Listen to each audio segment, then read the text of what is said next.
मेरे प्यारे दोस्तों, मनी मंत्रा प्रो में आपका स्वागत है। दोस्तों, शेयर मार्केट नित नई ऊंचाइयां छू रहा है और इसी के साथ शेयर मार्केट में आईपीओज की बाढ़ आ गई है। आईपीओ यानी initial public offering. IPO offering होती है जो कि बड़ी-बड़ी कंपनियां अपने इनिशियल पब्लिक ऑफर लेकर आती हैं और मार्केट में लिस्ट होती हैं। बहुत सारी कंपनियां अपने क्यूआईपी भी लाती हैं, बहुत सारी कंपनियां दूसरे ऑफर्स भी लेके आती हैं जो कि शेयर भी स्प्लिट करती हैं या और भी बहुत तरीके से वो पैसा जुटाने के लिए मार्केट में आती हैं। लेकिन सबसे पहला जो शेयर बाजार में लिस्टिंग का तरीका है वो होता है आईपीओ। तो इसीलिए आज हम आईपीओ के बारे में बात करना चाहते हैं। आप पूरी तरह से समझते हैं कि आईपीओ क्या है? ये कैसे काम करता है? देखिए, ये भी हो सकता है कि आप इसे आसानी से ना समझें, लेकिन आर्थिक व्यवस्था जो हमारी पूरी दुनिया को चलाती है, ये आईपीओ को समझना हमें इसीलिए बहुत ज़रूरी है। अर्थव्यवस्था अपने अंदाज में ही चलती है। अर्थव्यवस्था चलाने के लिए बहुत सारे सिस्टम्स हैं, लेकिन आईपीओ की जो शुरुआत होती है वो बोली लगाने की प्रक्रिया के साथ होती है। इसलिए आपको ये समझना पड़ेगा कि आईपीओ कैसे काम करता है। आईपीओ में जो एक आपका बेस प्राइस तय किया जाता है, उसी पर आप बोली लगाते हैं, ठीक है? तो आईपीओ में जब आप बोली लगाते हैं, तो इक्विटी आपको उतने ही आप पर शेयर की बोली लगाते हैं।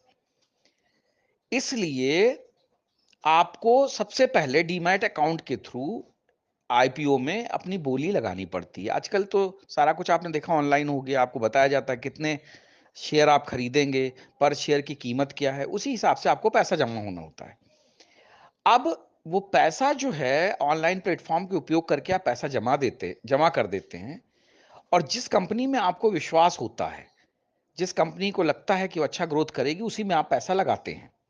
तो इसलिए जब आप आईपीओ अपना सबमिट कर देते हैं, तब क्या होता है 6 दिन की आईपीओ की प्रक्रिया होती है, यानी कि 6 डेज़ जो है लगते हैं आपको अलॉटमेंट होने में। आईपीओ के लिए जब बोली आप लगाते हैं, उसके तीसरे दिन शेयरों का आवंटन होता है। इस प्रक्रिया को आवंटन की तिथि भी कहा जाता है। आप देखेंगे हर एक उस पे लिखा रहता है कि कब तक आईपीओ का ओपनिंग कब होगा, यानी कि कब से आप पैसा डाल सकते हैं, किस दिन आईपीओ क्लोज होगा, वो आपको पता चलता है और किस दिन शेयर का अलॉटमेंट होगा, वो भी ये लिखा रहता है। चौथे दिन जिनको अगर आईपीओ नहीं लगता है, तो उनको रिफंड की सूचना दे दी जाती है।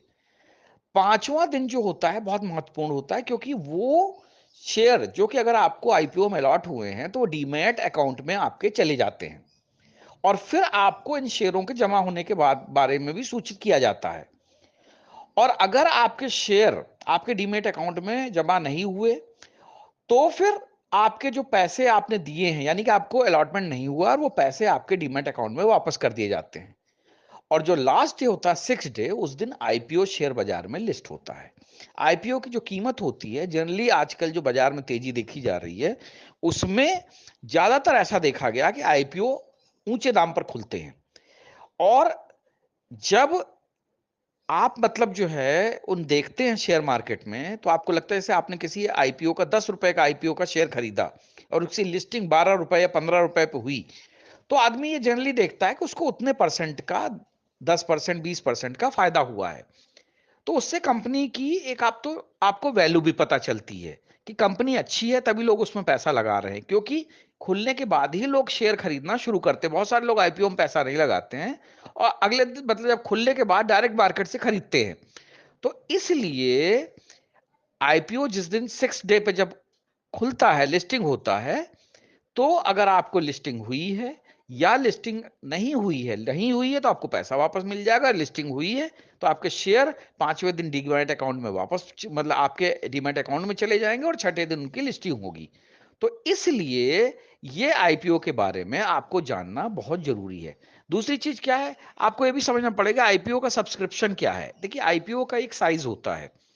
जो इनिशियल पब्लिक ऑफर होता है, कंपनी की एक वैल्यू होती है, उस वैल्यू के हिसाब से कंपनी कितना पैसा उस अपनी कंपनी को किस पर्पस से बढ़ाने के लिए जो है आईपीओ ला रही है, वो सब उसको अपने रेड हेयरिंग प्रोस्पेक्ट्स में सेबी को करना पड़ता है। सेबी उन सारे रिकॉर्ड्स की जांच करती है। जांच करने के बाद में जितने रुपए का आईपीओ आता है, तो उस उतने और उस शेयर की क्या वैल्यू है, कंपनी की परफॉर्मेंस, उसके बेसिस पे उसका एक बेस प्राइस तय किया जाता है। बेस प्राइस तय होने के बाद में आपको आईपीओ निकाला जाता है कि जैसे 100 रुपए मान लो कंपनी ने आईपीओ निकाले, तो 10 रुपए के 10 शेयर ही निकालेगी।